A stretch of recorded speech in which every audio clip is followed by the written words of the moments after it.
அன்பு உறவுகளை வணக்கம். பெண் என்பவள் தேவதையா ராட்சசியா? இதற்கு சுகி சிவம் ஐயா அவர்கள் அழகான கதை ஒன்றை சொல்கிறார். வீட்டில் இருக்கும் பெண்ணை தேவதையாக பார்த்து கொண்டால் வீடு சொர்க்கமாகும், இல்லை என்றால் நரகமாகும். ஒரு ராஜா போரில் தோற்று விடுகிறார். வெற்றி அடைந்த மன்னர் சொல்கிறார், என் நாட்டில் எல்லா செல்வ வளங்களும் இருக்கிறது, போர் வீரர்களும் இருக்கிறார்கள். ஆனால் உங்கள் நாட்டில் அறிவாளிகள் அதிகம். அதனால் என் காதலி என்னிடம் கேட்ட கேள்வியை கேட்கிறேன். அதற்கு சரியான பதிலை சொன்னால் உங்களை விடுதலை செய்கிறேன் என்கிறான்.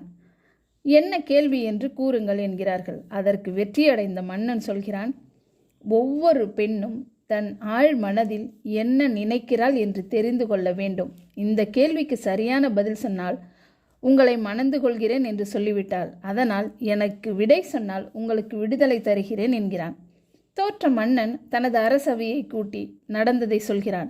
ஒரு இளைஞன் எல்லா ஊர்களிலும் கற்றவர்களிடம் இந்த கேள்வியை கேட்கிறான்.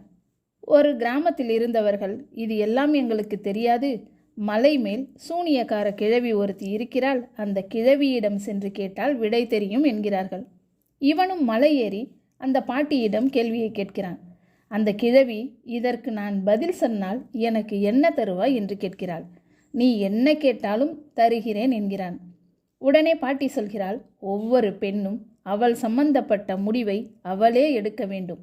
என்ன உடை உடுத்துவது, என்ன உண்ணுவது, யாரை திருமணம் செய்ய வேண்டும், இப்படி எல்லா முடிவையும் தானே எடுக்க வேண்டும் என்று ஆழ் மனதில் விரும்புகிறாள் என்று கூறுகிறாள். இதை மன்னனிடம் சொல்கிறான். மன்னன் வெற்றியடைந்த மன்னனிடம் சொல்கிறான். அந்த மன்னன் தன் காதலியிடம் இந்த பதிலை கூறி திருமணம் செய்து கொள்கிறான். இந்த நாட்டையும் விடுதலை செய்கிறான். விடுதலை அடைந்தவுடன் அந்த இளைஞனை முதலமைச்சராக்குகிறார். அவன் அந்த பாட்டியை பார்க்க வருகிறான். உனக்கு என்ன வேண்டும் என்று கேட்கிறான். அதற்கு அந்த பாட்டி, என்னை நீ திருமணம் செய்து கொள்ள வேண்டும் என்கிறாள். எதையும் யோசிக்காமல் நாளைக்கு திருமணம் செய்து கொள்கிறேன் என்கிறான். மறுநாள் மலையேறி போகும் பொழுது அங்கு அழகான பெண் ஒருத்தி இருக்கிறாள். அவளிடம், இங்கு இருந்த சூனியக்கார பாட்டி எங்கே என்கிறான். அந்த பெண் அவனிடம், நான் தான் அது. நான் உன்னோடு இருக்கும் பொழுது தேவதையாக இருந்தால், வெளியில் வரும்பொழுது சூனியக்கார கிழவியாக மற்றவர்களுக்கு தெரிவேன். மற்றவர்களுக்கு தேவதையாக தெரிந்தால் தனிமையில் உன்னோடு இருக்கும் பொழுது சூனியக்கார கிழவியாக இருப்பேன். நான் உனக்கு எப்படி இருக்க வேண்டும் என்று கேட்கிறாள். அதற்கு அந்த புத்திசாலி இளைஞன் சொல்கிறான், ஒவ்வொரு பெண்ணும் அவள் சம்பந்தப்பட்ட முடிவை அவளே எடுக்க வேண்டும் என்று கூறுகிறான்.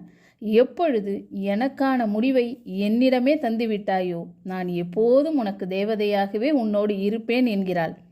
இப்படி பெண்மையை போற்றும் அழகான கதை சொன்ன சுகி சிவம் ஐயா அவர்களுக்கு நன்றி. பெண் தேவதையாவதும் சூனியக்காரியாவதும் அவள் சேரும் ஆணிடமே இருக்கிறது. வாழ்க வளமுடன். நன்றி, வணக்கம்.